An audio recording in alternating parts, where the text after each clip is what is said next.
Hey, it's time for some ukulele. Let's get settled in here. Let me go put the link over on our website. The website is jollyrogerukulele.com. There's probably no way you'd be watching this if you weren't already aware of that.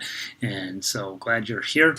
Just a second. I'm working over at the studio, and our internet has been a little slow today. Usually it's pretty good, but not today. So let's be patient. Command V. What the heck did I do there?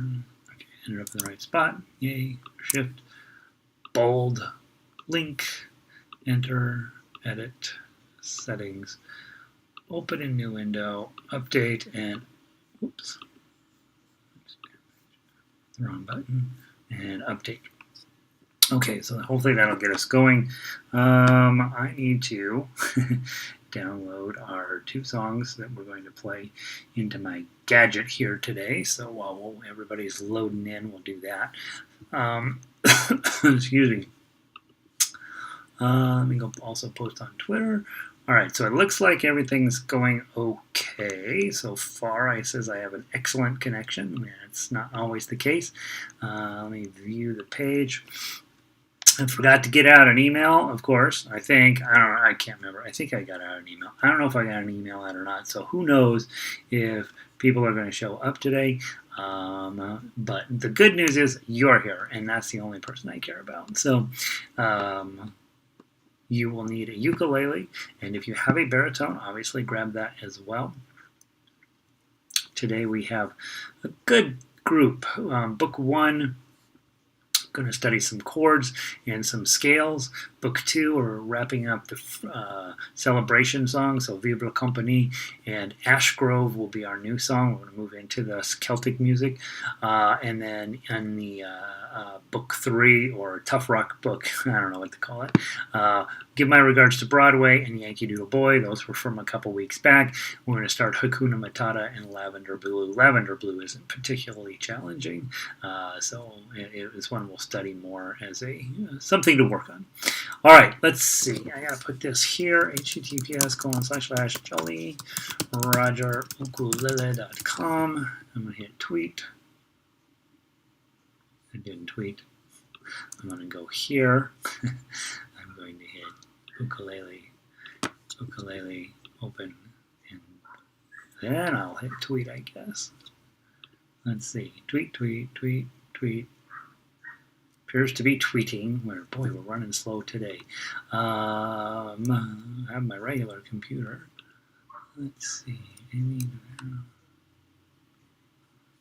Okay, nice. All right, so that's me. Video is choppy. Gosh, that drives me crazy. Got to be our Wi-Fi. I'm on the private account. Let's see. Video a little choppy. Yeah, it's hot. It's hot here, too. Sound and video are good in hot Eugene. It's hot up in the Northwest for sure. Our 2 Northwesters are here.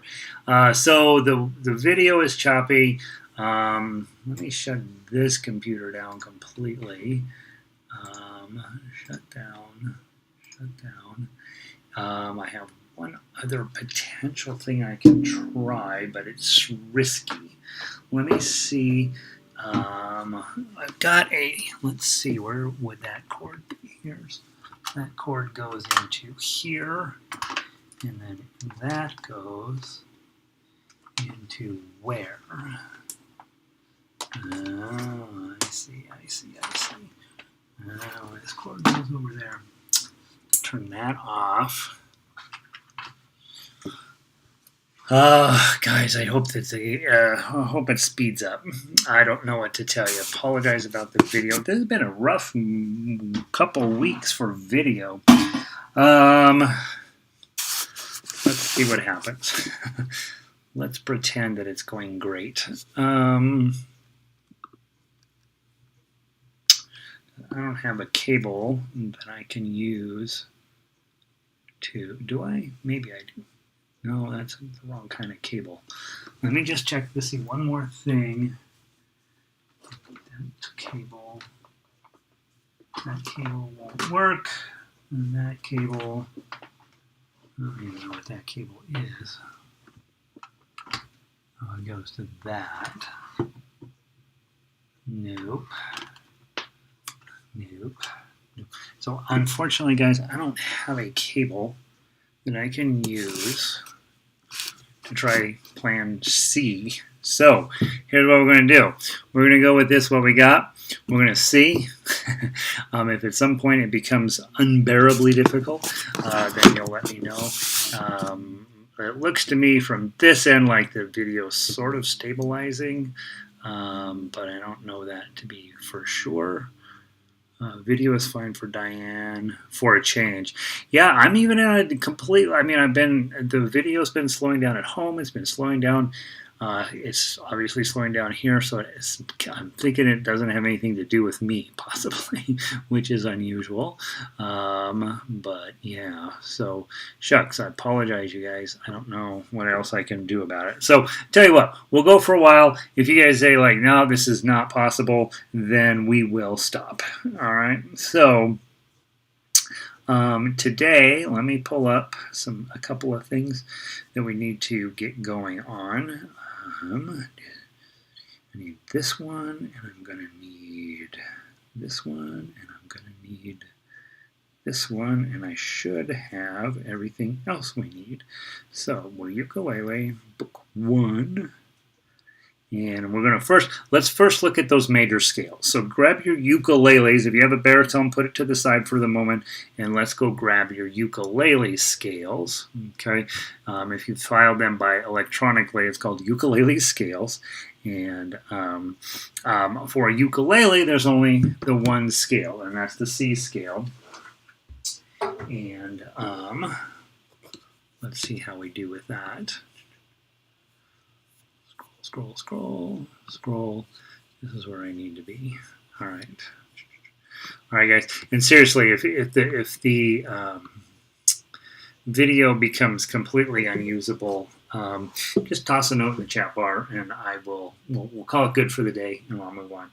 By the way, I'm over at the studio. I have finally got all of the ukuleles out of the back room except for 6, and they're all in this room is packed to the gills. So if you were thinking to yourself, I'm thinking about maybe going down to Gary's shop and picking up something new, I am loaded.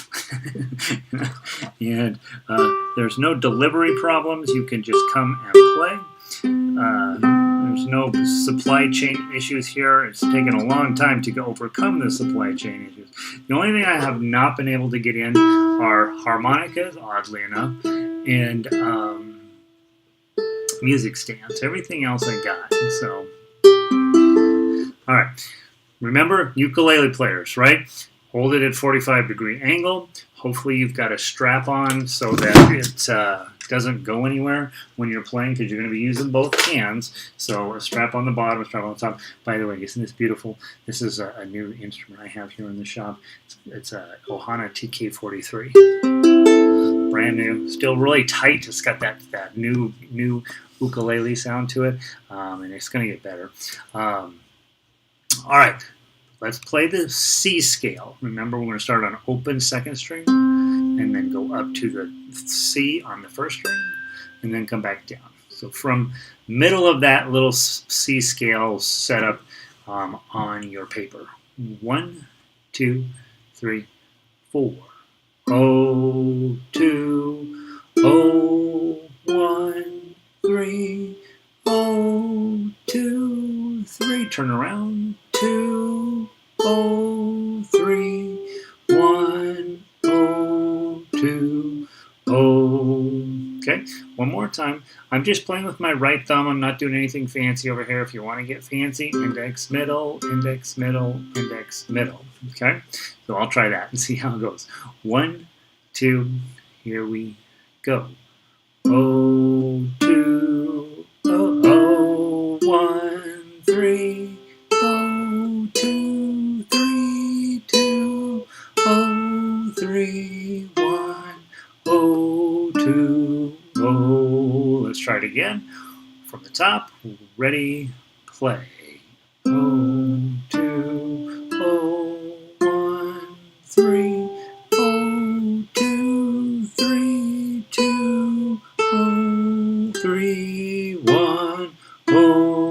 to O. Scales are not that useful. Scales are not as useful as music teachers want you to believe, but in this case, you need to know what they are, right? And so this gives you a sense of what a 1-octave scale looks like. It's hard to do 2-octave scales on a high G ukulele. We can do them on a baritone, but on a high G ukulele, they're kind of challenging.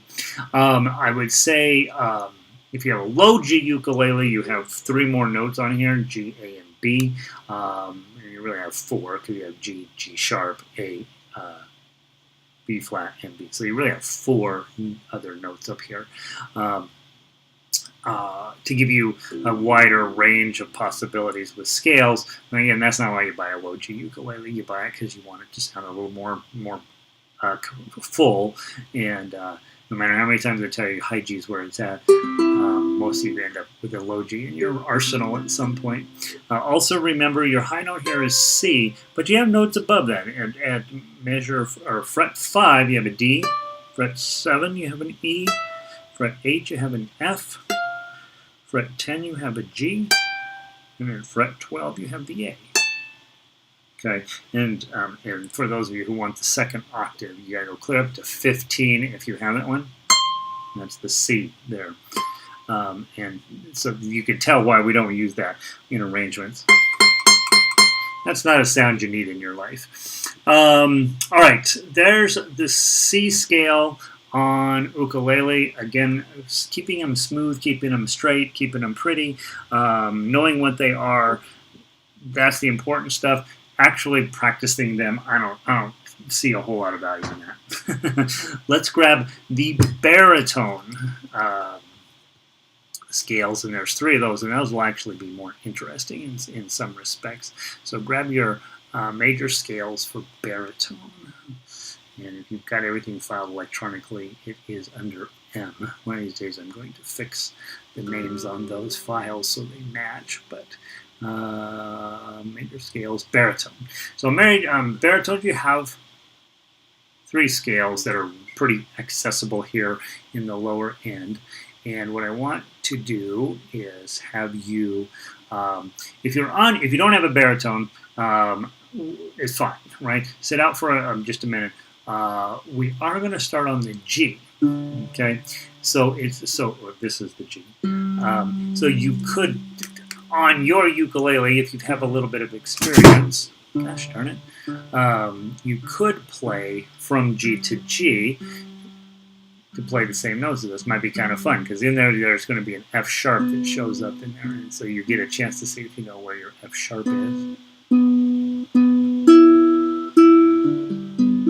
Playing this all day. It's so humid here today. It just keeps being, everything keeps going crazy with it. It's just like, I don't know what you're wanting from me. Baritone players, we're going to play the exact same shape as the ukulele players just played, except we're in the key of G. 1, 2, ready, play.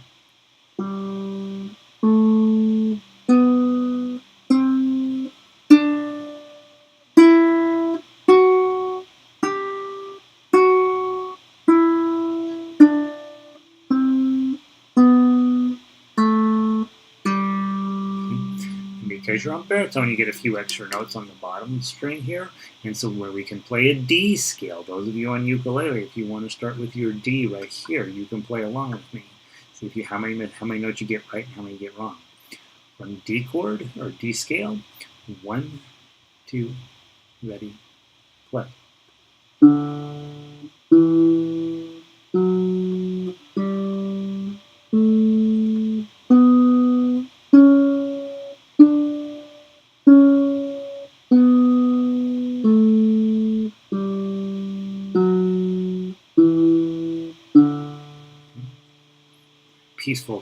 Peaceful scale.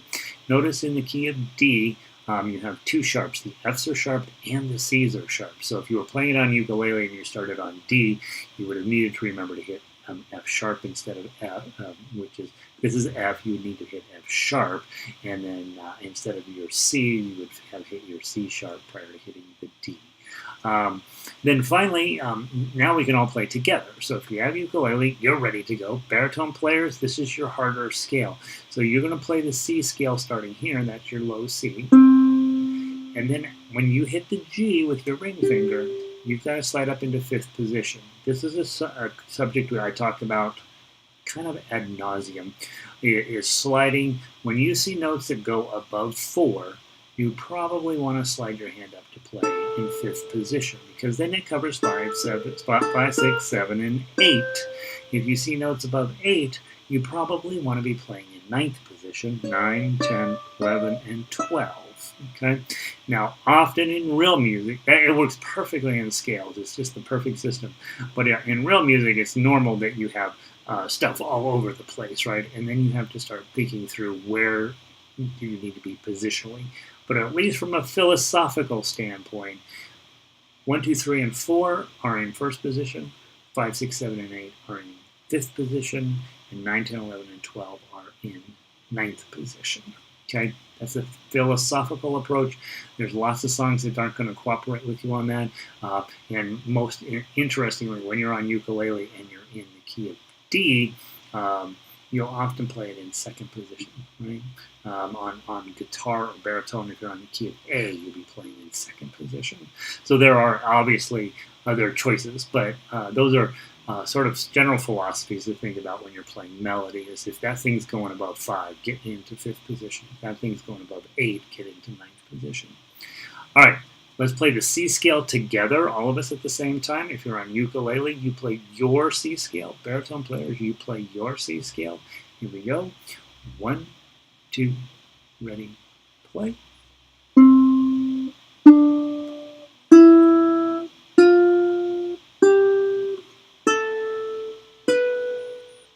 Turn around.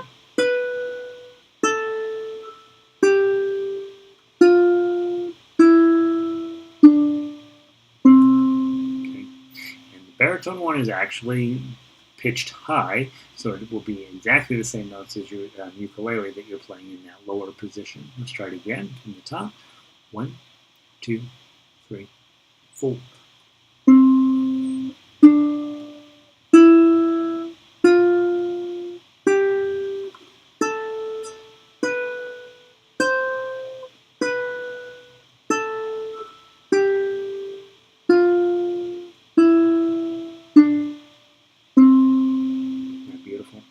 All right, so hopefully that's going well for you. You'll let me know if it's not. If there's something on there that's like, I don't know what the heck he's talking about, send me an email. I am more or less caught up with emails, and so if you are waiting on an email back from me, please send me a new email. I've sort of jettisoned a whole mess about the other day, and I hope I didn't catch one of your old emails up in it, but I might have. All right, so next issue that we've got to talk about is strumming in the key of C. Now, if you were taking music from a normal ukulele teacher, this is where you'd begin, strumming in the key of C. But obviously, I don't spend a lot of time worrying about doing things the normal way, because the normal way, for the most part, over the years, has not proven to be particularly great for ukulele players. And so what I want to do is I get to the key of C when it's time, and that's after you get comfortable playing melody. And I get to it when your hands have started to develop some skills around chording. If you go to Hawaii and you take that class in the hotel lot, and they say, come down to the hotel lobby, we'll give you a ukulele class for free. They really want to sell you ukuleles. But they're going to teach you the C chord, the F chord, the G7, and a C chord again. And then you can play just about everything you ever heard.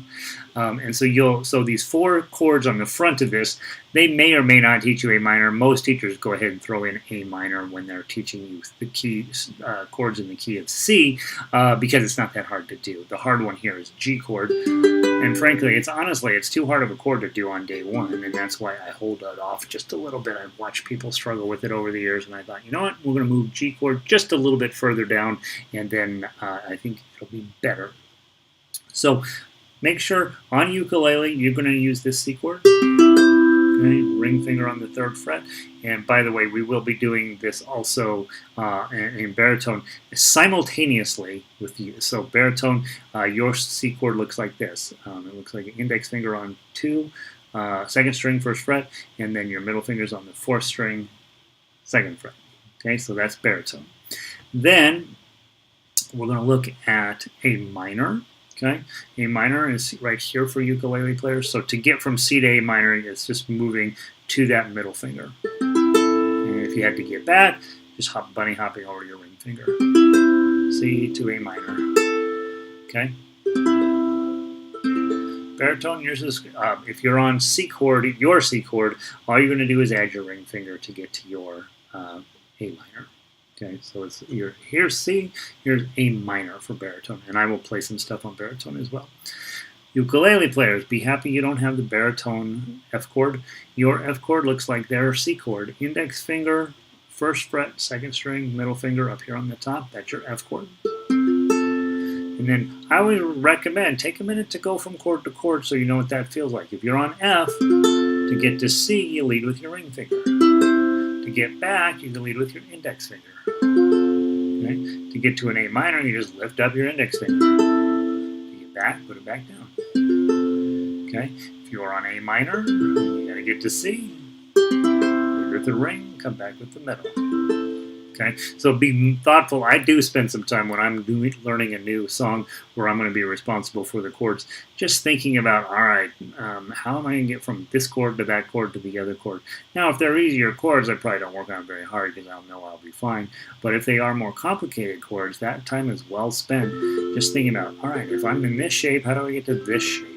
And think about chords as shapes more so than names of chords, because you're going to be switching instruments, you're going to be playing in alternate tunings, you're going to be doing all sorts of stuff. And so building your shape is what's going to make things make more sense. And in this case, the shape for ukulele players is here. Now, baritone players, you know you're dealing with a much more complicated issue.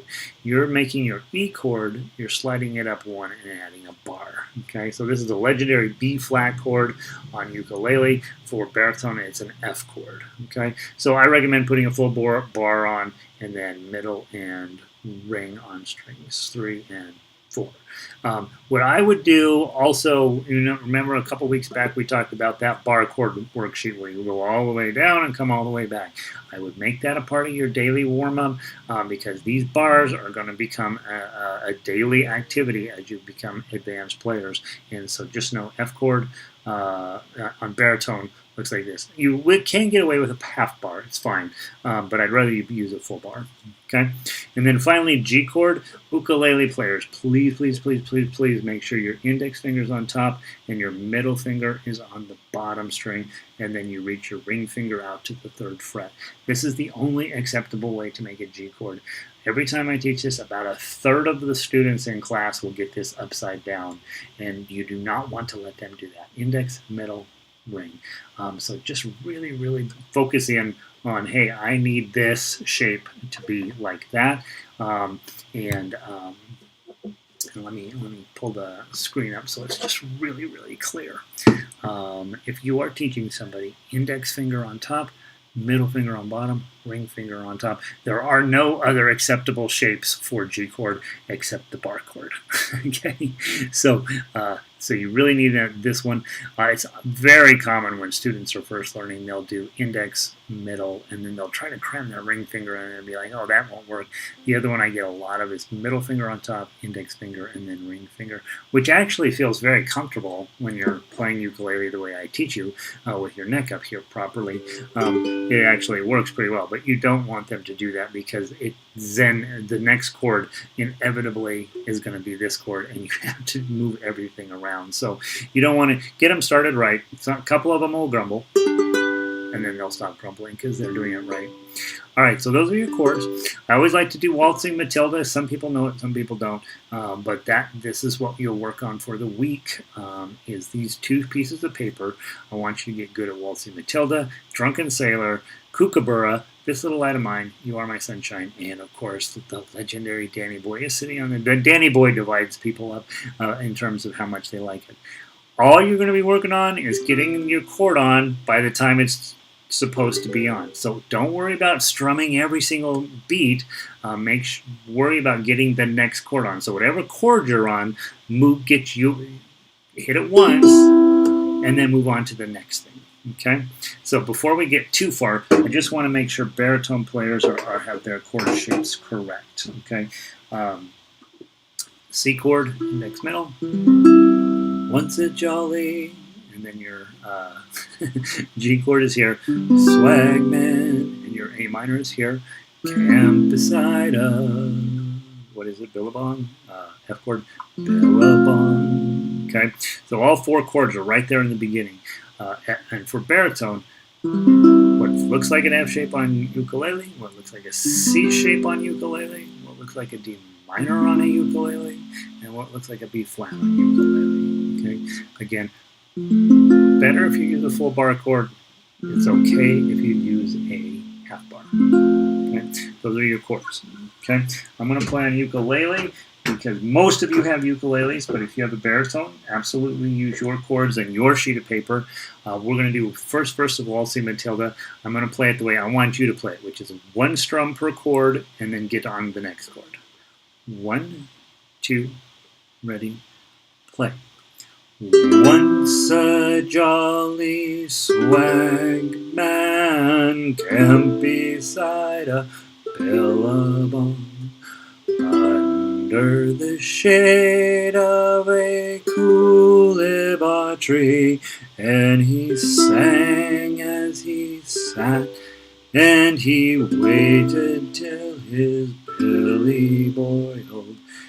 You'll come a waltzing Matilda with me, waltzing Matilda, waltzing Matilda. You'll come a waltzing Matilda with me. And he sang as he sat, and he waited till his belly boiled. You'll come a waltzing Matilda with me. Now that's 1 strum per chord, okay? And all of them, the chords were happening. I didn't have to slow my singing down in order to wait for you to do your chord. And so that is when you're learning when you're working in this style where you have just words and chords, be thinking about that. You don't need to be, once a jolly swag man camped beside a billabong. You'll do that down the road on a way better song. That's fine, right? But down the road on a different song. With what we're working on this week, simple, simple, simple, simple. And then you heard my singing, it's not very good. So you have to be prepared to be like, I don't know exactly if Gary's going to come in on time or not, but I know I'm going to have my chord ready when I hear his voice starting to tip over into the word that we're going to be using. Okay, now let's try to do a normal strum. Okay, and that's going to mean just strumming on the beat, nice and slow, just thumb down. Okay, the verse 2, same exact chord pattern, exactly, same exact melody, just different words, and we're going to strum on the beat. 1, 2, 3, 4. Down came a jumbuck to drink beside the billabong. Up jumped the swag man and grabbed him with glee, and he sang as he stowed that jumbuck in his tucker bag. You'll come a waltzing Matilda with me, waltzing Matilda, waltzing Matilda. You'll come a waltzing Matilda with me. And he sang as he stowed that jumbuck in his tucker bag. You'll come a waltzing Matilda with me. Okay? Now, this week, your job is to sing through everything on the page, okay, or on both pages. Be smart. We've already talked about options you have with your right hand. Next verse, I'd probably go to plucking. Up came the squatter, mounted on his thoroughbred. Down came the troopers. 1, 2, 3. Okay. The last verse, verse 4, I'm probably thinking arpeggio picking. Thumb, index, middle, index, thumb, index, middle, index, but faster. Thumb. Up jumped the swagman and sprang into the billabong. You'll never catch me alive, and his ghost may be heard as you pass along that billabong. You'll come a waltzing Matilda with me, and so on. Okay, and then whatever you do on the big finish, when you get down that big finish has to be loud, right? So you're probably thinking one finger strum, bum, ba-da, bum, waltzing Matilda, and so when we get there next week, I'll say turn it up, right? Turn the volume up, and then you'll do that. If we haven't talked about tremolo at the end of this, when you're strumming and singing at the local group, open palm, index finger bent over. Okay, and then don't move your arm up and down. Move it as a rotational thing.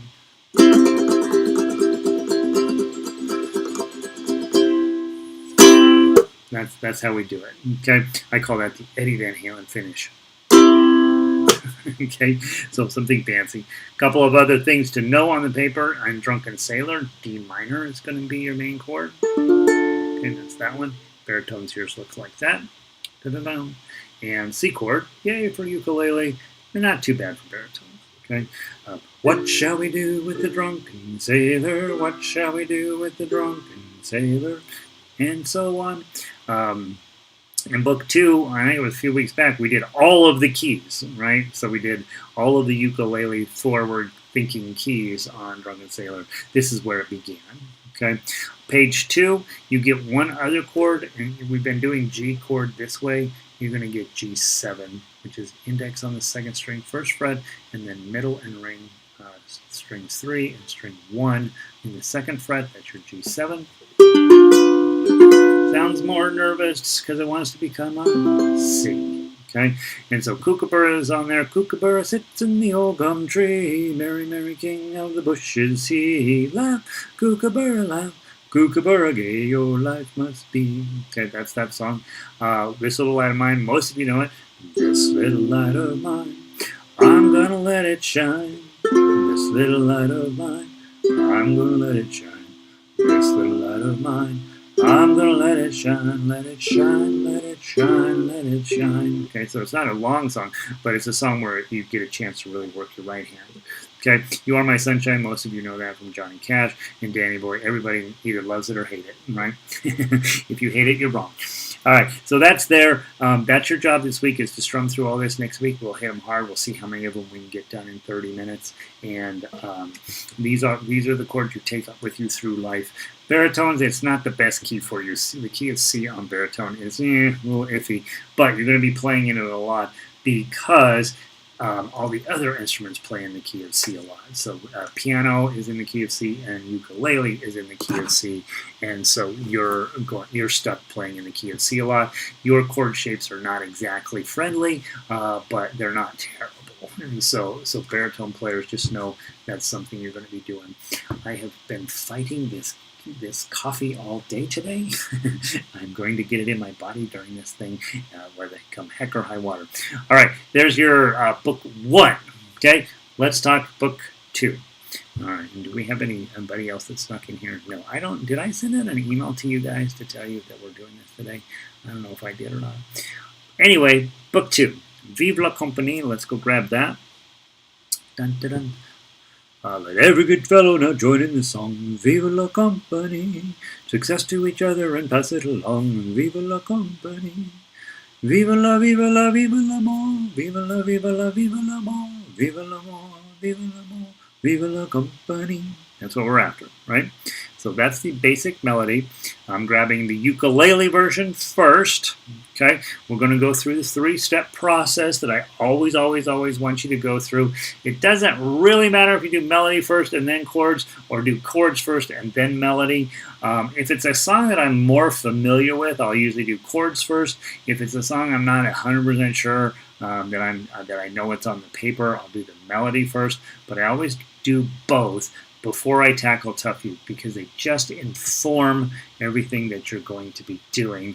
And I want you to feel like, hey man, I can play this with chords, I can play this with melody. That means that I can play this in an ensemble situation. I will be fine either way. That's what we're doing on Monday nights. We have chords, we have melody, and then we start working the chords in various ways around the room. The melody doesn't change, so that can either be on the baritones or on the ukuleles, and then you can play with other people that way. And then obviously playing solo is why you're really here, which is the Tuff ukulele, and that's where we talk about combining chord and melody at the same time. Okay? All right, let's give it a try. Here's your first note. And of course it goes way too high for my voice. That's okay. We'll get it close. Okay? Let's do the melody first, since some of you may not necessarily know this one. Oh, it's in 6/8. That means we count in 2. Be 1, 2. Let every good fellow now join in this song. And you can see right on the paper, clear as day, why we counted in 2. There's 6 beats in a measure in measure 1. 1, 2, 3, 4, 5, 6. Okay, they're all 8th notes, but we divide them into 2 little groups of 3 to make it easier on your eyes and easier counting when you are. It's just easier for you to think about it as 2 little groups of 3 rather than 6 8th notes. 6 is a lot, right? And if you have to go 1, 2, 3, 4, 5, 6, 1, 2, 3, 4, 5, 6, 1, 2, 3, 4, 5, 6, it's too much. It just your brain starts to explode. But if you can do 1, 2, 1, 2, and your fingers know 1, 2, 3, 1, 2, 3, 1, 2, 3, 1, 2, 3, and it just makes it all so much easier. Okay, from the top, Vive La Companie. 1, 2.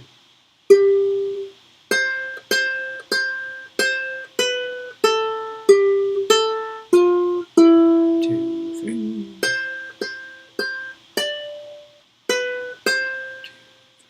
1, 2.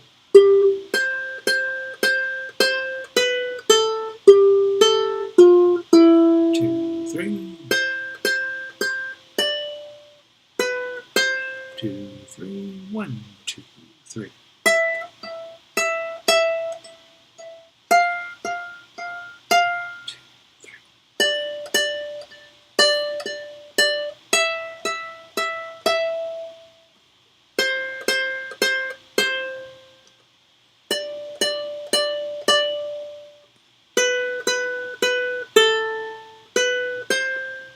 Okay.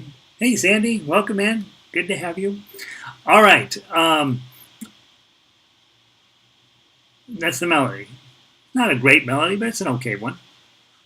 And now let's run through the chords. And as you know, when we do that, I have to sing, and I cannot sing in this key. So I can't sing in any key, but I really can't sing with this one. So we'll do the best we can. I'm going to try to drop it an octave. La, la, la, la. La, la, la, la, la, la. I don't know. We'll figure it out. 1, 2. Let every good fellow now join in this song. Whoops, I'm way behind. I'm wanting to strum. I'm just wanting to strum it in 4. 1 strum per chord. 1, 2. Let every good fellow now join in this song. Vive la Companie. Strum. Success to each other and pass it along. Vive la Companie. Strum. Vive la, vive la, vive l'amour. Vive la, vive la, vive l'amour. Vive l'amour. Vive l'amour. Vive la Companie. So So now you could really hear the 2 beats per measure, right? Just 1 strum per chord or 2 strums per measure. That's your 2 beats. That's what matters. Your voice sings right through those beats, just comfy as all get out. And if this was in a key that was a little lower, I might be able to pull it off. Maybe I'll grab the baritone version and see how it looks. All right, now we've got the chords, got the melody. We know we're fine. Okay, there's nothing here you haven't run into before. Not unimportant that in book 1 we just talked about C, A minor, F, and G. The only chord we didn't cover in that class is D minor, which we covered in the pirate song, Drunken Sailor. And so, so really, book 1 paying off here in book 2. Okay, so now let's put them together. This is the Tuff uke. We go really crazy slow the first time. If you can play this, it's a big deal, guys. The vast majority of ukulele players will never reach this level. And so you want to be proud of yourself that you've gotten there. Okay, nice and slow. 1, 2.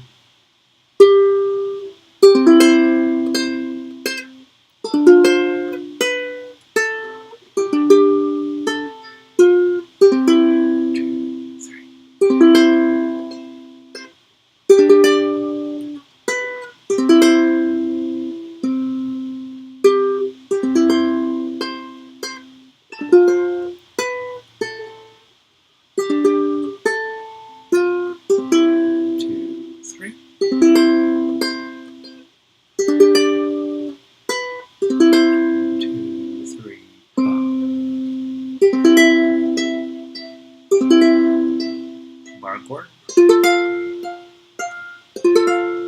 high F7, G7,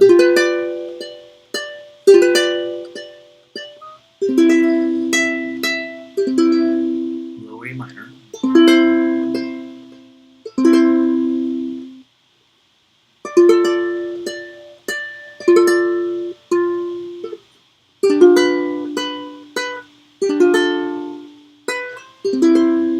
okay. Now, I'm going to be sending out the email on arranging, hopefully this weekend, and it will come up. If you're at measure 14, you look at the chord, and you're like, all right, it's this D minor. But then stupid Gary puts in this D minor up here. Okay, why? Well, the melody goes up to 5, and it's super uncomfortable to go from this D minor shape to that 5. Some of you can do it. Okay, and most people can't do it in proper timing, right? It's too big of a reach.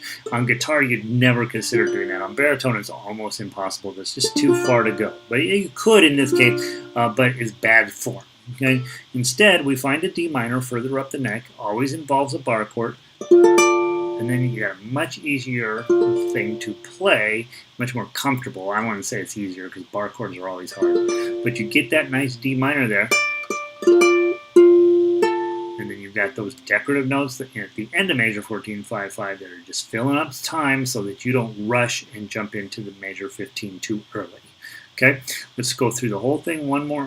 Let's do this. Let's play down to measure 16, come back to the top, and then play down the bottom, and then we'll switch to baritone. Okay, so from the top.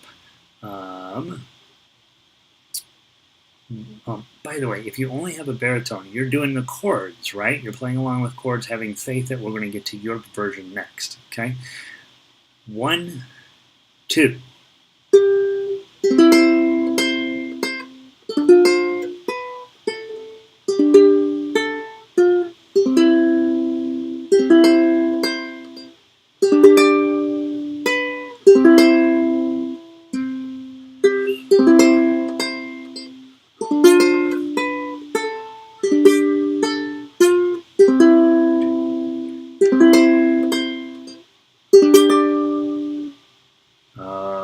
Sorry, lost my spot to the 9.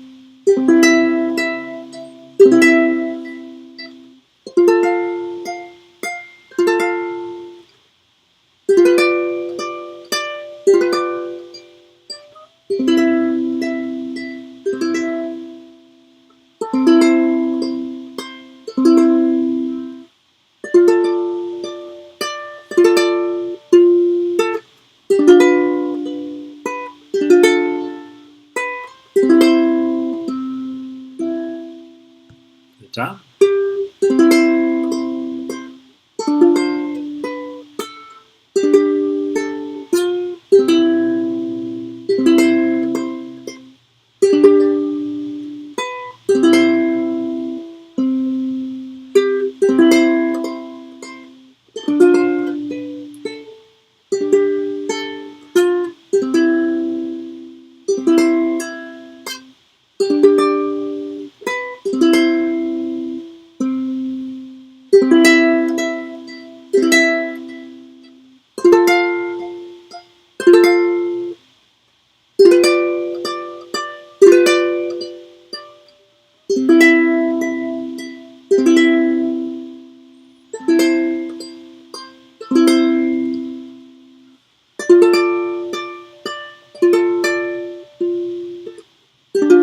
Second ending.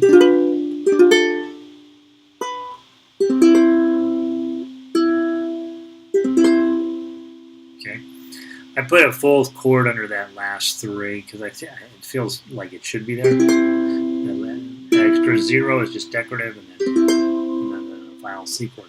Isn't that lovely? Okay. It's a nice little tune. Baritones, let's grab you guys up and let's see how you sound.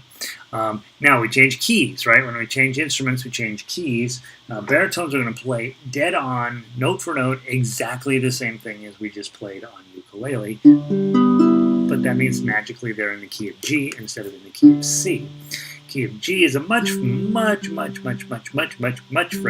key on baritone than the key of C. Okay.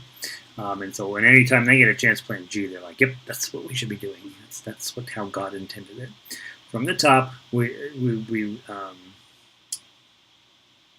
just play the Tuff uke. If you're on baritone and that's a lot, just play the melody. If you're on ukulele, you're playing the chords, right? So you're starting off with G, A minor, D7. That's these two here, or you can do a D7 bar chord on 2 with your middle finger on 3. And then there's one other chord in here. Where is it?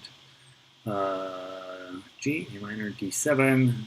What is it? Where is it? Oh, E minor, down there, major 13. Ukulele, your E minor is that little stair-stepped guy. Okay? From the top, 2-beat count-in. 1, 2.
That chord on there, that's stupid. Don't do that. That's a lot of work for nothing. So I play 0, 3, 0, 0, 0, 3, and then I put a 0 in either on the second or third string, and then I would just put in 0003 at the end. All right, 5. Done. Beautiful. Isn't that a nice song? It's lovely. It's not a song that we necessarily know right out unless you were a Boy Scout. Yeah, none of you guys were Boy Scouts. All right, I don't think.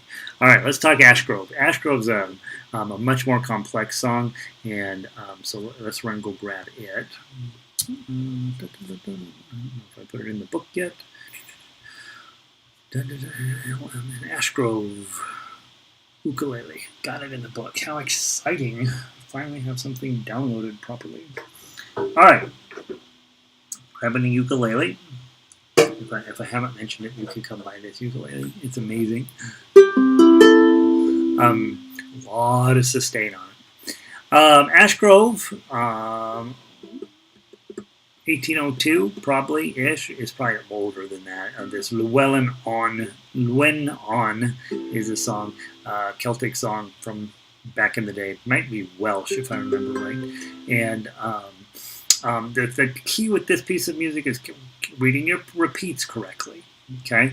So you're going to play down to measure 8. And then you're going to come back to measure 1. And you can tell that because all of the fancy stuff on here. But always, when you hit a repeat and there's a bracket over it, it'll tell you which repeat it is, unless I goof it up. In this case, the first repeat, you go down. First time through, you play to measure 8, jump back up to measure 1. Then you play down through, you get another set of verses. I changed them to fit for ukulele because the original song is about an ash grove and it's not that great. So I changed the words to ukulele, forward thinking, and it's great. Okay. The second time through, when you get to measure 8, you don't play into measure 8 because that's the first repeat. You jump down to measure 9. Now you're playing along happy as a clam, and you get to measure 17, and now all the wheels come off. Okay, this is important. D-S-Al coda is what that repeat tells you. You're going to go back to the segno and then play to the coda. Now codas always come in matched sets. Once you hit a coda, you jump to the other coda. In this case, D-S-Al coda says de segno, jump to the segno. That's the S-shaped weirdo thing at the beginning of measure 1. That's the segno. So you're going to bounce all the way back there. You're going to play down until you hit the coda, which happens to be at the end of measure 7. You see the little bullseye thing. And then whenever you see that, you're like, okay, I jump from that bullseye to the other bullseye, which is at the beginning of measure 18. So when you get there, you're going to hit measure 7, 1, 2, 3, and then you're going to jump over to 18, 1, 2, 3, and then you're done. Okay, and I think that's it. I think that's the main stuff to talk about, repeats. Let's run through the chords really quick. C chord, open. We just did that one. D minor here. Baritone through this index, middle, and ring like that. Ukulele there. G7, we just did one of those. Okay. Baritone's your G7 is right there. C chord, D minor, G7, C chord, G. Is that everything? Oh, we have your A minor down at the very down at measure 14. That's right there. Again, guys, we just covered these in book 1. Here they're showing up all day long in book 2. Look how wise the ukulele is. And then, so those are your chords. Let's just run through them one time. 1, 2. I played my ukulele for 1 minute every day, and I made everybody weep with my beautiful tones to the top. Then I tried my 30 minutes, and 30 days slipped on by, and I won my black ribbon. And all the crowds cheered and cheered. Now I jumped down to measure 9. Back in the day, we used to give out black ribbons for if you practice 30 minutes a day for 30 days in a row. And it turns out, guys, the people who did that got to be better players. I don't know. It seemed weird, but 30 minutes a day for 30 days in a row, you'll be a better player. How about that? Second verse, go for measure 9. 1, 2, 3. Cheered 2. Oh, it's not really rocket science to dominate ukulele. Just play 30 minutes each day with mindful intent. And then you go back to the top and go around again. We won't do that, but that's what you do. Okay, let's play the melody. You got the chords. Those chords are hopefully in your wheelhouse. Let's play the melody a little slower. 1, 2.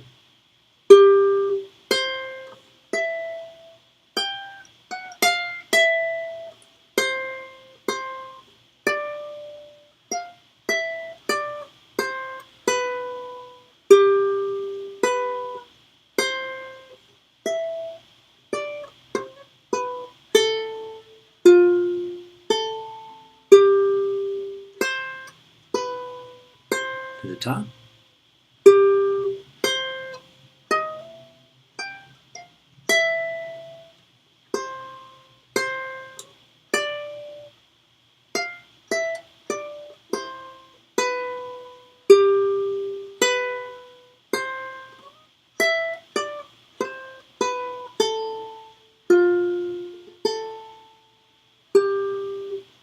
Second ending.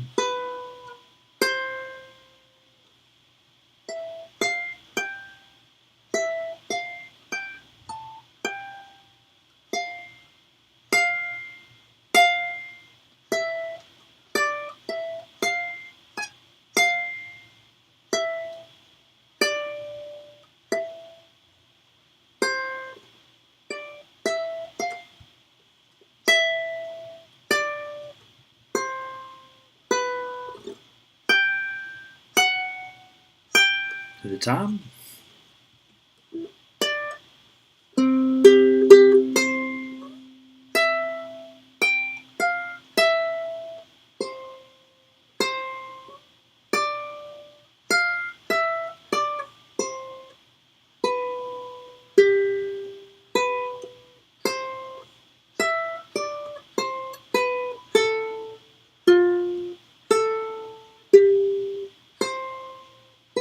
Jump to the second ending.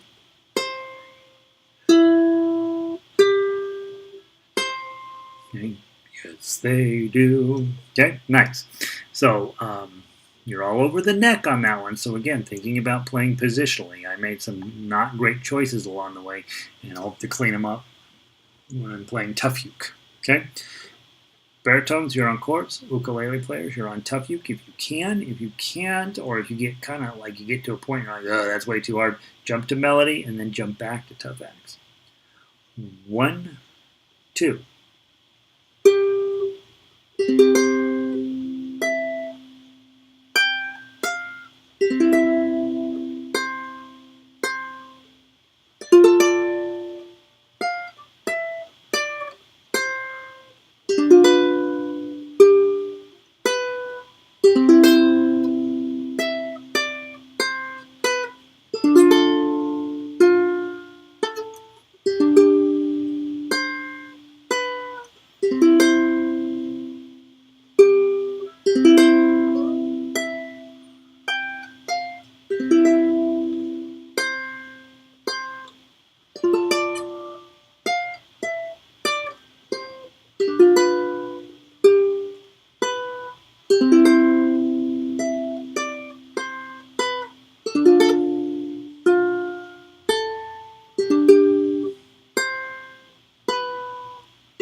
Look at this mass, 9s and 10s. Bar on 7. 8. Okay, lowest number is a 4. Next two numbers are a 5. Pinky on 7. I'll show it to you just so you get a chance to take a look at what that shape looked like. That's your A minor up on 4. Play that. Ready, go.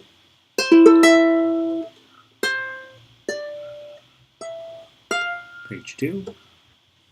Back to the same thought.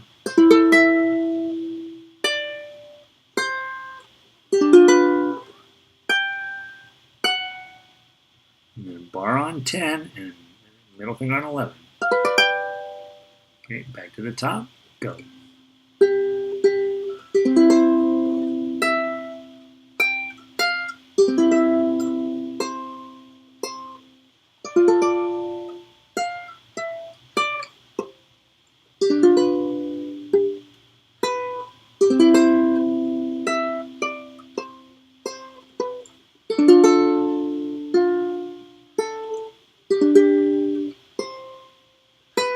Jump to the very ending, you're following the coda over to 18 and then play that, go.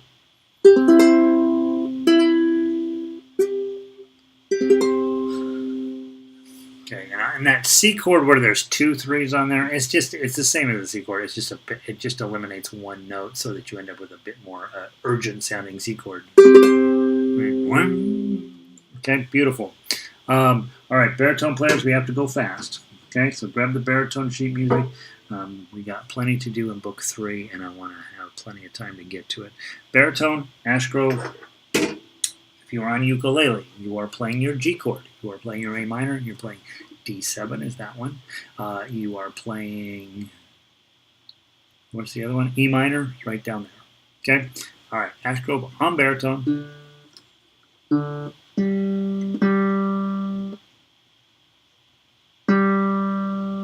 Now.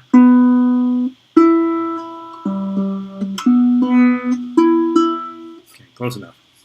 All right, baritone, Ashgrove, ukuleles on chords. This will wrap up book 2 for today. Isn't this a lovely song? 1, 2.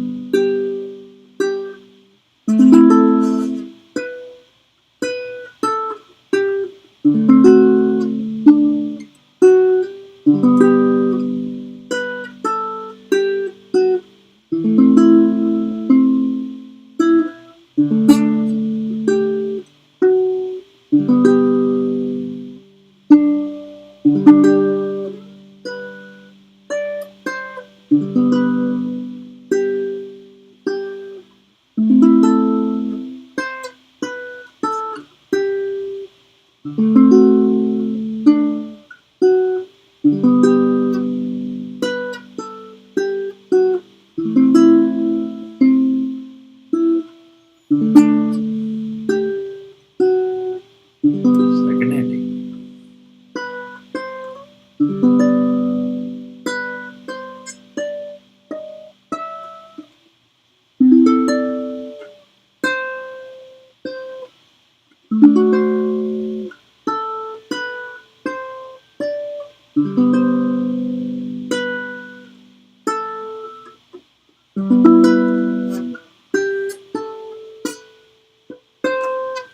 Page 2.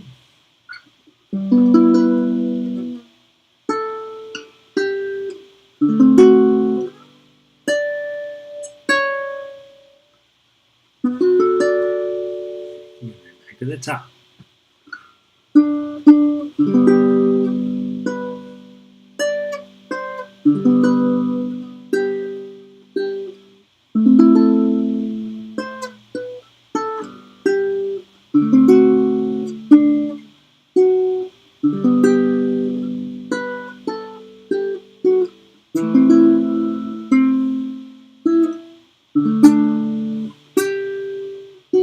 Second ending.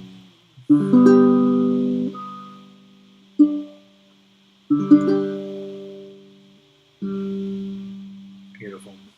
Really nice piece of music. Pretty hard. Okay, so spend a little bit of time on it this week and make sure that that's coming together. So next week we'll have this one again, and then we're going to just start down the list of the Celtic music on the ukulele and baritone lessons tab, and so we'll just keep marching down that direction. Do spend some time playing out of book 2, even if you've been around a while. Those songs are set up to sound great, and so they're not set up to be particularly hard to play. They are hard to play from typical ukulele standard, but in terms of what we do, it's meant to build on book 1. And so, yeah, there are more stuff in there, but it's definitely not book 3 kind of stuff. And so, yeah, you get these kind of nasty little bar chords in Ash Grove at, the 9 with the 3 10s around it, the bar chord at 7 with your finger on 8, and then, of course, that crazy A minor / E minor shape. Those things come up in book 2, but not in near the frequency that they do in book 3. And so you want to get a pretty good handle on them just playing book 2. And book 2, every single song, every single one in book 2 I love. And there isn't one in there that I wish, when we get to, I'm like, I hate this song, right? And that's not true of any of the other instruments I teach. There's some stuff I just positively loathe in the guitar program and in the harmonica program, but in book 2 of ukulele, I love every single moment in that. And so they're great songs and will really make you sound good. And because they're a little bit easier, that's what you finish up your practices with. When you start your practice, you run your, you tune up, run your bar chord worksheet, then you work on some technical stuff, maybe some harder songs, some new songs, but you always want to end up at every rehearsal. I say the last third of it probably, and by rehearsal I mean practice. Every time you practice, about the last third of the time should just be spent playing songs that you enjoy, and they're below your ability, right? Because everything shouldn't always be hard. You want to play some easy stuff once in a while, not once in a while. You want to play some easy stuff every single day, because music it's always just outside of your grasp. But if you've got a couple of songs, even if it's Spaghetti Monster from book 1, going back and playing that and you making it as pretty and beautiful as you possibly can get it, that's what we're after. We're always after something a little bit more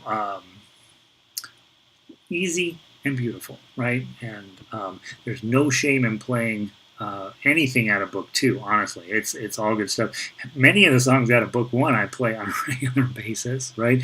And they're good.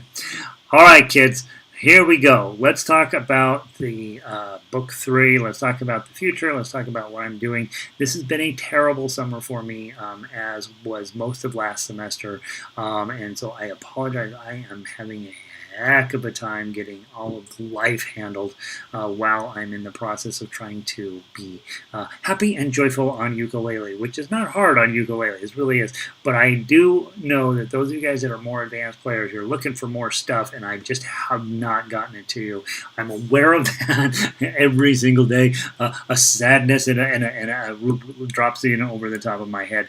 And so please know I'm not doing stuff. I am doing stuff. I'm just having a hard time getting it out to you, and it will be coming. It's good stuff. I'm really excited about some of the stuff I'm making for you guys, and it's not for all these other. It's for Jolly Roger Ukulele Book 3. You guys that have been around a while, you guys that are digging in and really turning this instrument into the next level, that's who I'm thinking about all of the time. And I'm really, really excited about being able to get you doing your own arrangements, to get you doing some composing, to get you playing some more Broadway tunes, classical tunes, Disney tunes, stuff from the 60s and 70s, which is the only thing you really want to play. Stuff that's really fun and meaningful to you. And so all that stuff's coming. I'll get you. I will get you. Don't give up on me. All right. I saw a bunch of you roll in. Good to see you. Let's see. Vic says, Vive La Companie has a beautiful melody. I like it. It's really nice, especially when you add in the chorus. Andre is here. Hey, dude.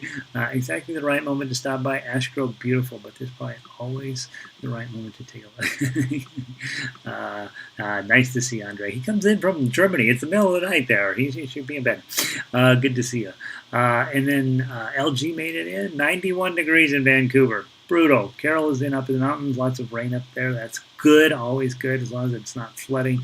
Jerry made it in. Happy Friday to you, Jerry. Is it raining out there? I know it's about 100% humidity in this room right now, and I'm just like, I hope they don't know that I'm just sweating. Rita in from Chicago, and Christina in from Westminster, from Wheat Ridge, north of Denver here. Don't be sad. My sadness is not the kind of sadness that people consider sadness, right? I'm I'm pretty lucky. All right. I will never find it in Guitar Book 3, but I probably am going to find the song we're looking for in Ukulele Book 3. Give my regards to Broadway. Let's play the ukulele version first. Right.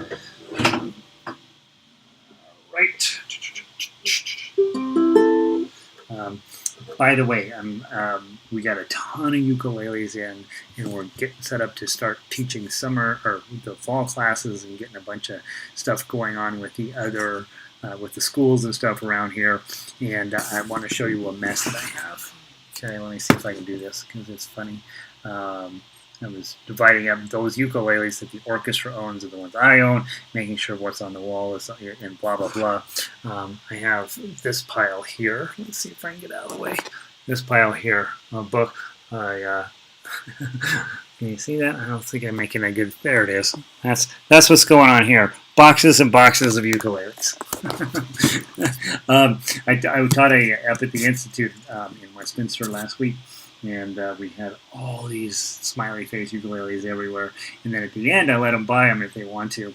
And they don't even want to buy the smiley face; they want to buy the the ones that look more official.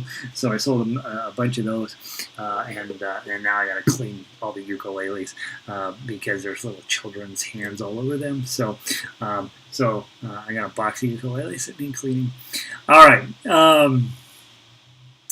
I think in the program we have a total of 80 ukuleles that we've used over the years, and oddly, it's very funny. Christine, who is over here in the chat bar, paid for most of them. She's been a very huge benefactor to the state of Colorado and the students of ukulele, and a lot of times when we're out, in the sticks giving a ukulele seminar, and some little kid's like, I just love this, and you know that there's no chance he's ever going to be able to get one on his own. You're just like, here, don't tell anybody. Hand him the ukulele. It's between us. Don't tell anybody, right?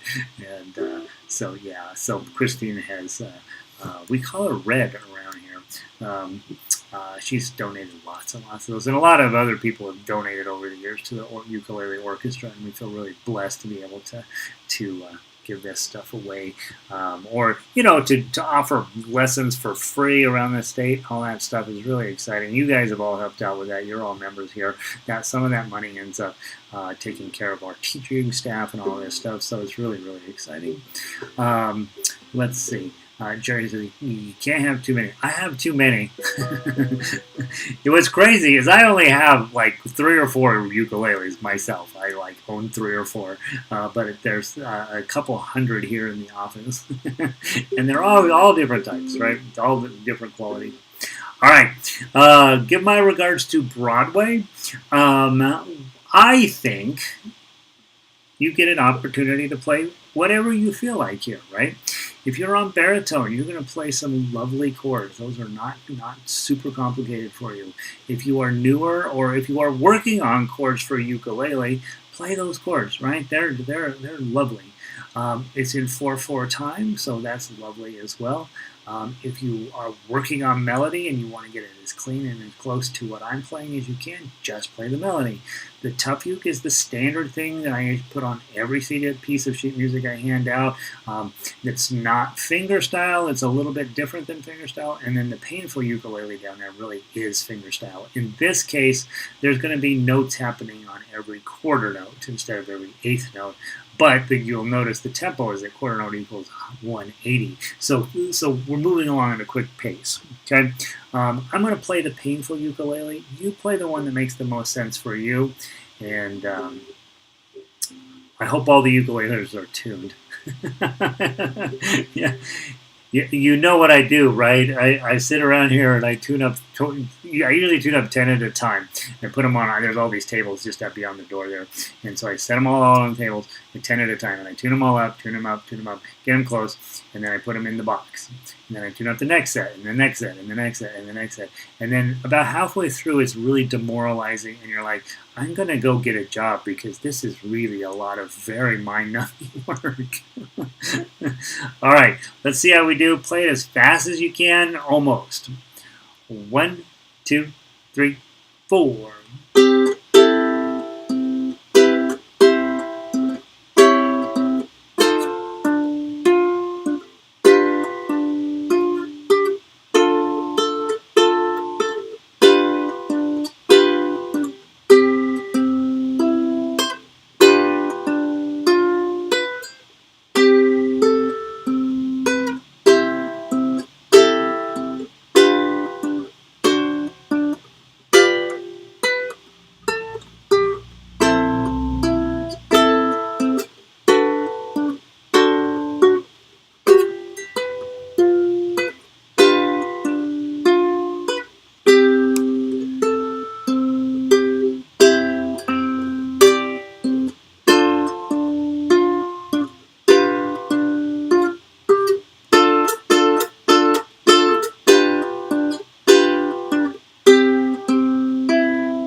Slow it down.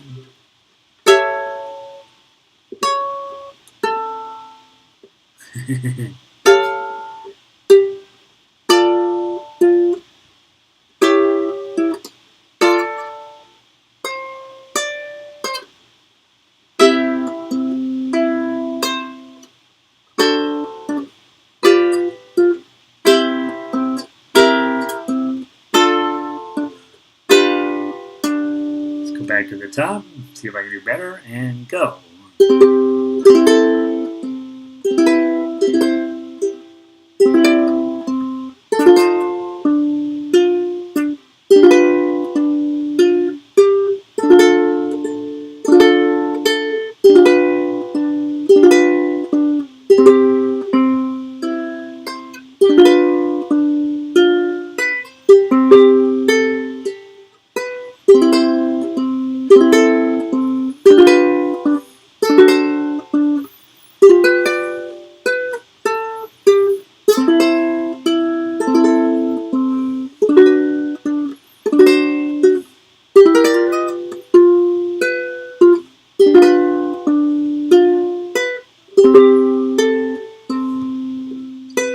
Whoops, sorry, go.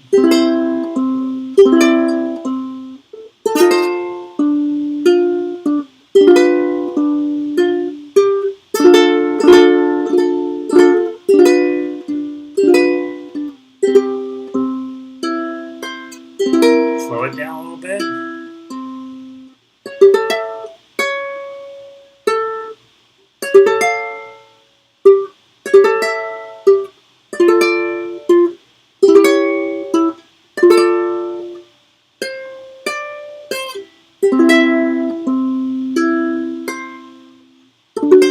Second ending.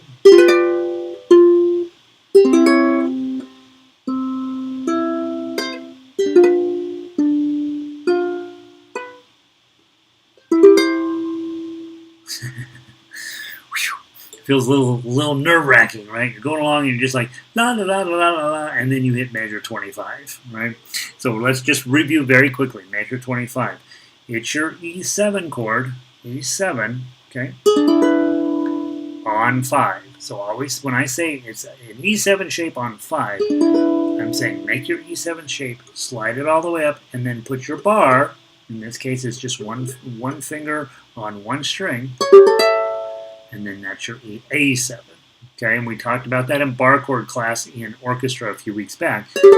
Okay, so here's E7, F7, whoops, E7, F7, G7, and then A7 on 5. Okay, and then here it's super annoying, but there's not that much going on there. This is hard to get to the 4. And then put it right back up on 5. And then your pinky goes down on the 8. pull it back to 7. Now you're in standard position. And then you just get to that D minor that we've been doing all day today. And E, that's an A7. It's really your G7, right? It's really your G7 shape, but it's on the 3rd fret. And I left the top string open, creates kind of a cool weirdness there. And then back to that D minor shape. Pinky on 8.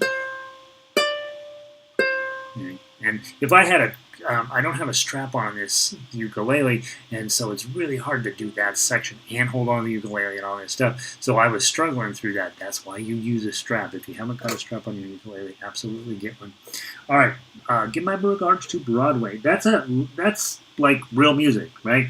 There's not, and it's not meant for ukulele. And so we end up with, all right, how do we make it work on ukulele? And the nice part is it does work. Okay, the painful uke is extra. You don't need to do all that stuff, but it actually is kind of fun.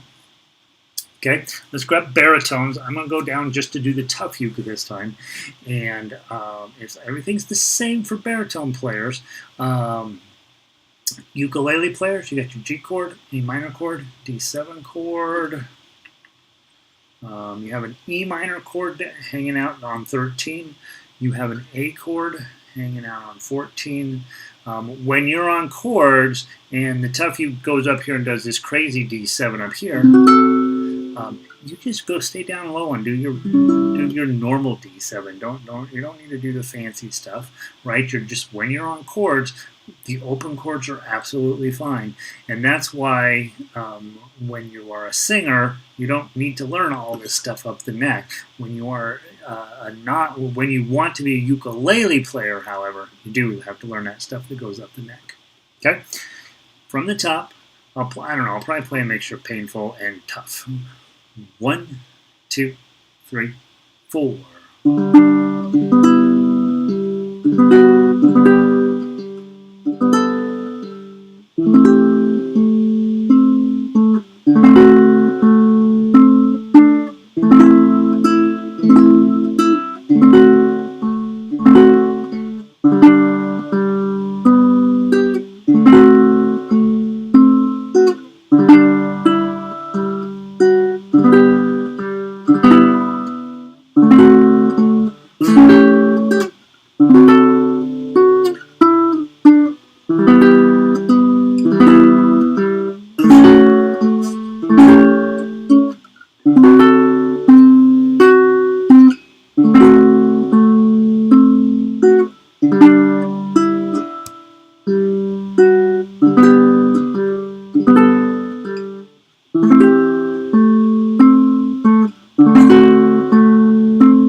second ending.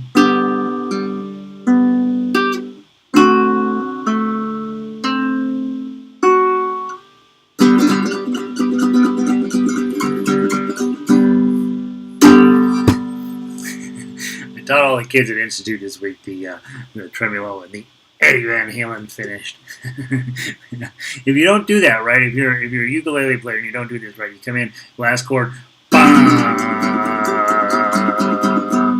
over here at our Denver Strumming back in the day, I don't know if they still do it, whoever tremoloed the longest won, right? So, but now you got to add in some stuff. You got to add in the Eddie Van Halen finish, which is, right? And you want to teach it especially to teenage boys because they'll go, and then they'll go whack, and their knuckles will hit the side of their ukulele. I've never had a ukulele break, but I've had an awful lot of this happen afterward. It's not that I want teenage boys to suffer. I just know that when they do, it's not as sad as you'd think. All right, there you go. Give my regards to Broadway. Do that if you're ever there. Let them know. I'll soon be there. All right. Stupid. Let's go grab Yankee Doodle Boy.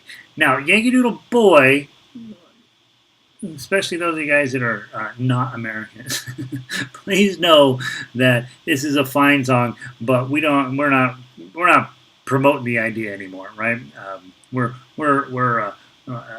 Our level of patriotism we have learned to have it very widely among the various folks. I do know that it appears that some people are taking it a little too seriously, and so what we like to think of with this one is it's a lovely tune from Broadway, and so you know it was the godforsaken heathens of the theater district that created it, and so you can take some solace. It wasn't the crazy patriots that wrote this.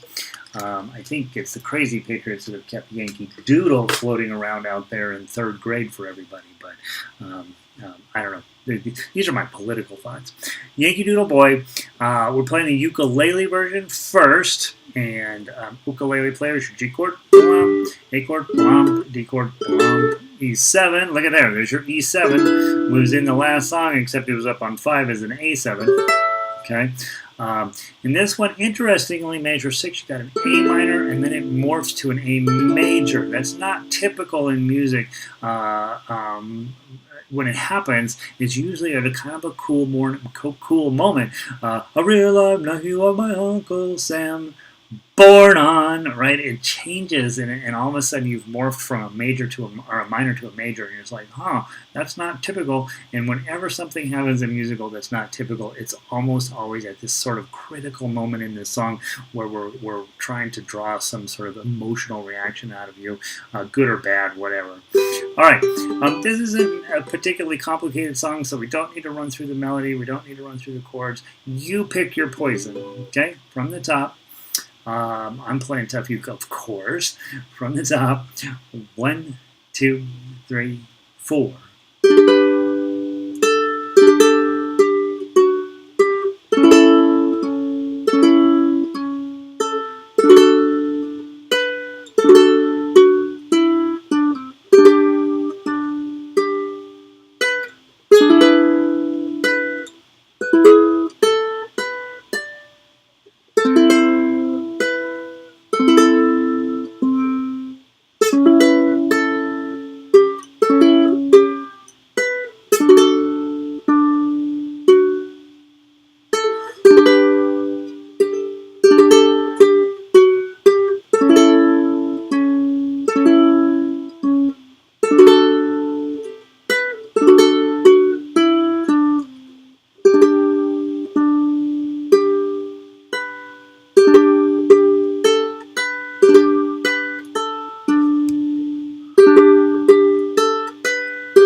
Whoops, I hit the wrong chord.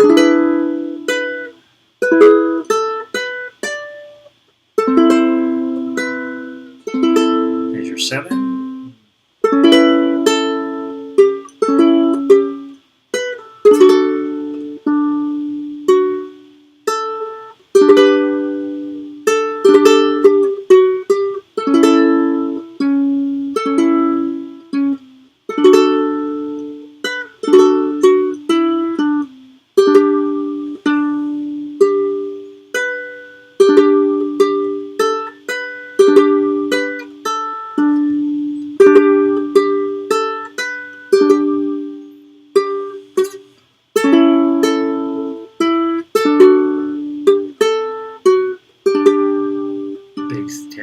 Big 10 coming.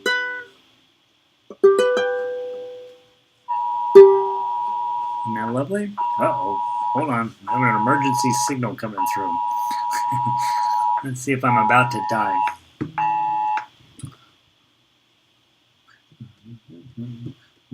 Let me tell you what the emergency is. Oh, it went away.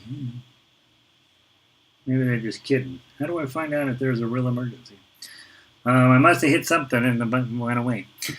I pronounce them emergency past. I wonder if there's a tornado out there. We don't get tornadoes very often. So there we go. Yankee Doodle Boy. How about that? All right. If all of a sudden things get real windy around here, you're going to know. I should have paid more attention to that. All right. All right. Let's do the baritone version. And then I want to talk to you about your study for the week. It's very exciting. We're going to be doing a little bit of Broadway this week, and a little bit of arranging, a little bit of composing theoretically, and I got lots more cool, exciting, and fun things coming your way. Baritone ukulele. We talked about this last week, and it's not unimportant. Okay. When you look at these chord structures as a ukulele player, you're like, okay, D's not too bad. Bonk. E's terrible, right? So we talked about playing it as a bar chord. D chord is on 2 with your pinky on 5. That's D. If you slide up 2, that's an E. Okay? If you put the F shape in front of a bar 4, that's an A. Okay? And at measure 5, if you put the bar on 2 and put your middle finger on the 3rd string of the 3rd fret, that's a B7. Okay? E minor, I would probably always play it open, but then I'm right back to my bar E chord, bar A chord, bar D chord. That takes me through the whole first page. Okay? Second page, bar D chord, bar E chord, bar A chord, bar D chord. That way, I can play everything. I play almost every moment except for that E minor with a bar chord, and frankly, it's going to sound really consistent, really beautiful. And that also, when you're playing with the bar, even if you're terrible at your bars, I'm a Yankee Doodle dandy, a Yankee Doodle do or die, a real large nephew of my Uncle Sam. Right? So if your E minor would end up being open. But even if you're terrible at your bars, it just gives you a chance to do that percussion thing I talk about all the time. When you're on chords, you're also the drummer. And if your bar chords are going great, it's going to sound great. If they're going terrible, it's going to sound like percussion. And Hawaiians play ukulele as percussion all of the time. So you're not doing anything super weird. Jennifer, welcome in. That's my signal for happy hour. Jerry's out of here. All right, see you, Jerry. Good to see you, Jennifer, in from Chicago. We got the Chicago crew in today. That's all right. So straighten up, you guys.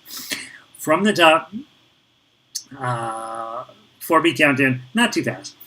1, 2, 3, 4.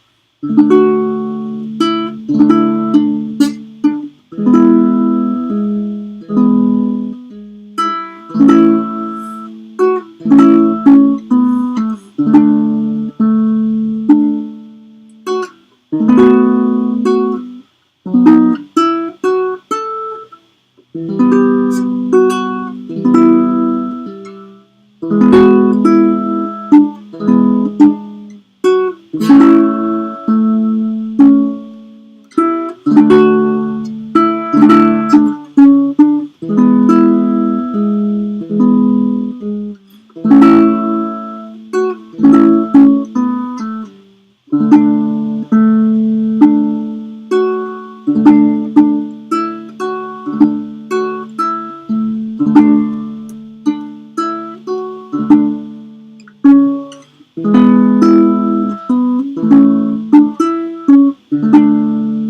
the top.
Nice.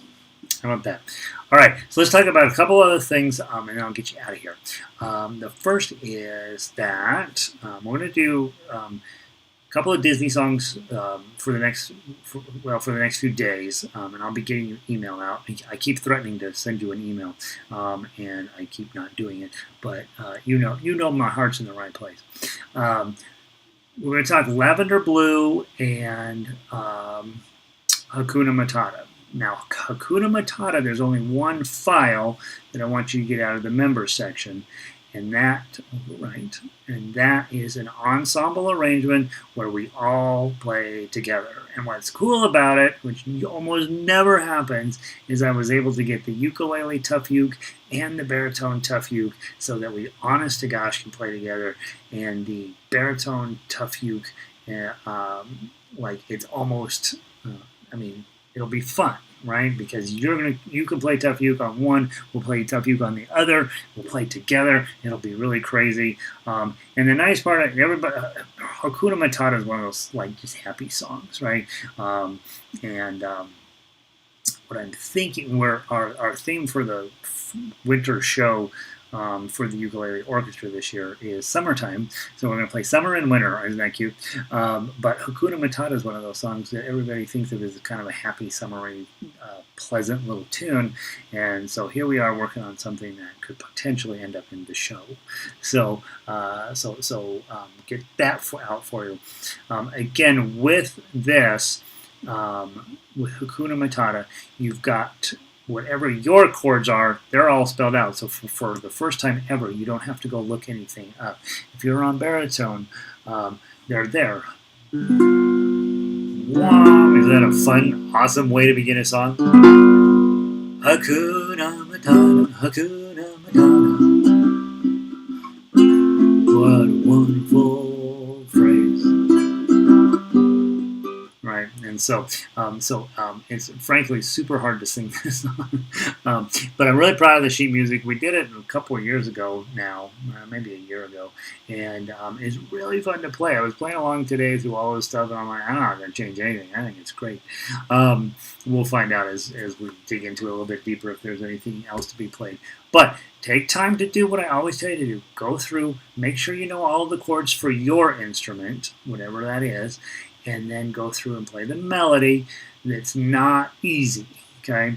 Hakuna Matata, right? So you come in on beat 2.5 there, crazy, and then you immediately have a tie in that second measure with that Hakuna Matata, right? That goes on for a while. Now on the show, I think they sing it with a little, I don't think they carry through with the whole measure, but as an instrumentalist, you will. And then notice you got a triplet in measure 3. What a wonderful world, dun dun dun dun. What a wonderful phrase. Sorry, I did Wonderful World with one of the guitar players yesterday. But you're thinking triplets are faster than quarter notes, but they're not as fast as eighth notes. They're the best, coolest thing in music, in my opinion. When you can squish in triplets, you're squishing in 3 notes in the space that would normally be reserved for 2 notes. What a wonderful phrase. And remember, when you're playing this on your instrument, don't just play those 3 notes and then think you get a little bit of pause. You don't. You've got to get all the way into the 4th note, which in this case is phrase, in measure 4. And so let me see if I can give you at least a little bit of an idea. I've got the baritone in my hand. Let me look at the right line. What a wonder. Oh, how cool.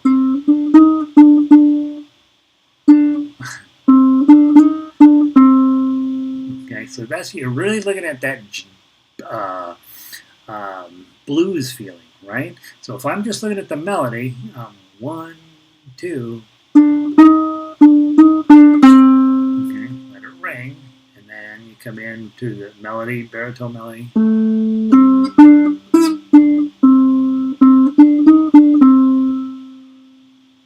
Okay, and then you keep going.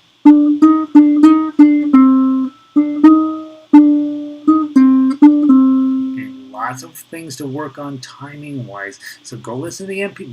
Don't be relying on your knowledge of Disney to get this thing done. Go to the MP3 and listen to it while you've got the sheet music in front of you and your ukulele in your hand, so that you can see, because it's much more bluesy than those guys on in the show made it. What a wonderful phrase, and you can hear it.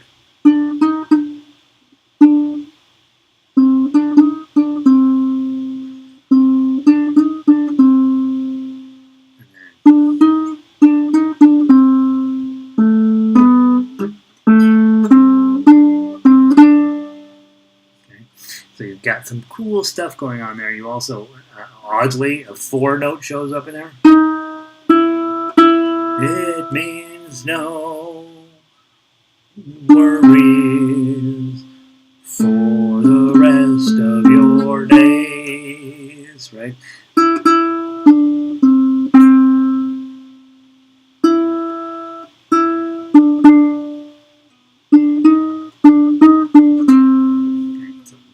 Bluesy, and so you won't be able to just sit down and play it. Probably, you can tell. I'm like, oh, that's interesting. I was playing it earlier today, not on baritone, and I'm like, oh, those notes are not where I thought they were.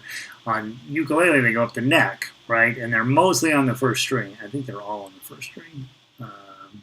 Yeah, which is fun, right? So you can really slide up and down, and you kind of maybe bend your notes a little bit. So that's Hakuna Matata. That's going to take a little bit of work. Don't wait until next Friday to get working on it. On the other hand, go look at Lavender Blue. Okay, we're going to play Lavender Blue right this minute because there's not that much going on there. Lavender Blue. I'm going to share it with my thing right now before I forget. And there's that, and share. More score. Okay, so on Lavender Blue, I'll switch over to baritone or to ukulele, because most of you are on ukulele. We're going to. Your job is to figure out what we should put in there besides dilly dilly. Okay, that's your job. Whoops, you got to hit the chord first. Lavender Blue. I hate this dum da da da dum. Da.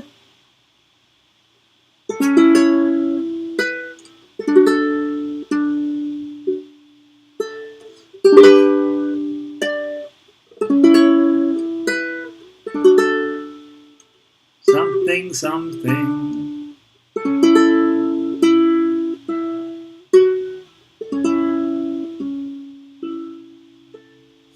So what's going on here is it's kind of goofy. This is a super old song. 17th century is probably about 2 centuries too optimistic. This has probably been around forever. And every time I get to it, I'm like, those dilly dillies are perfect, but I hate them. And I want to find something besides dilly there. I'm counting on you guys to come up with the answer. Change the entire words if you have to. But let's talk about a handful of things. You got the D chord, 2, 2. You got to move your ring finger down and get the last 2, and put it back. 3, 2, 0, 2, and then don't dilly, don't dilly. 3, 2, 0, 2. You got to get right on that next chord. The next chord is the G chord, and then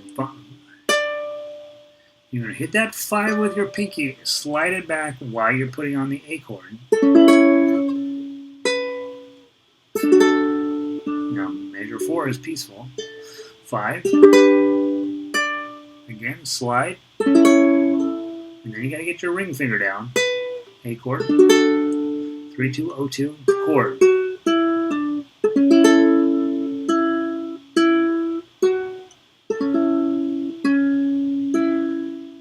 Back to the top. Let's play together. Go.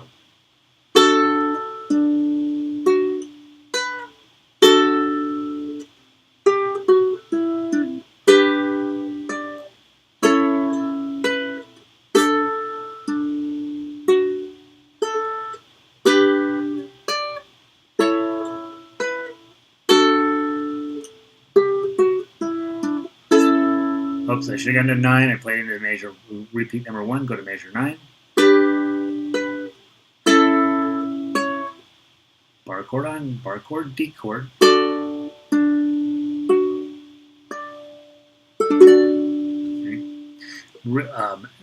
Lovely, right? And I would say, let me go do a couple of things here so I can just talk about the differences. The baritone obviously is the same as the ukulele. And now lavender blue, baritone ukulele done.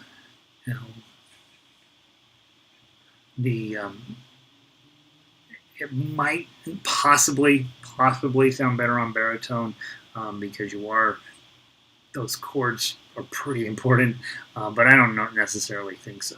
So I think find play them both on both instruments if you have both instruments, and then figure out which one you like better. The key here is I would love to have this song with not these words. And so if any of you are creative and you're like, dilly is short for delicious, according to Google. Probably, right? I just feel like this is a song with a really beautiful melody and a really beautiful chord structure, and it's aching for a rewrite. And Disney came along, and this was in Cinderella, and they're like, we're just going to use it as is. It's fine. And so it's there, and you're just like, oh, that's one of the great melodies of all time, and it's still got those stupid words. And so this is your job this week. Figure out how to rewrite it with better words. Let's play it together one more time. I'm leaving for some dilly. Have a good night, Jennifer. All right, let's serenade Jennifer out. 1, 2, ready, play.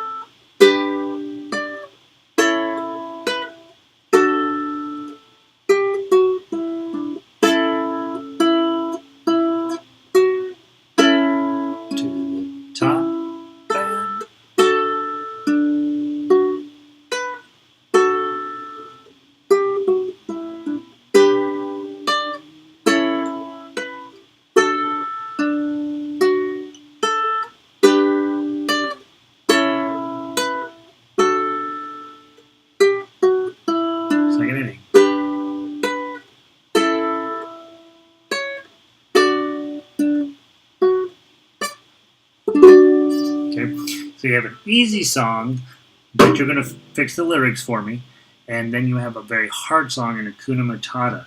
And so obviously when you're sitting down working on them this week, Hakuna Matata should go into your easy or into your hard work, and then Lavender Blue into your fun work. Hope you guys are having a great time. It's good to get together. I apologize. The schedule has been out of control, and everything just feels super weird. If you want, come play harmonica with us here in about 10 minutes at mammothgardens.com. And it's so great to have all you guys here, and just keep playing ukulele because it's great, and I miss it so much when we don't see each other. So, and tell your friends, for goodness sake, we're doing something really exciting here. I will talk to you guys soon, and I will see all of you down the road. And obviously, as I keep saying and I keep failing at, I am getting an email together with some stuff, and it'll be worth reading the email. So keep an eye out. Peace.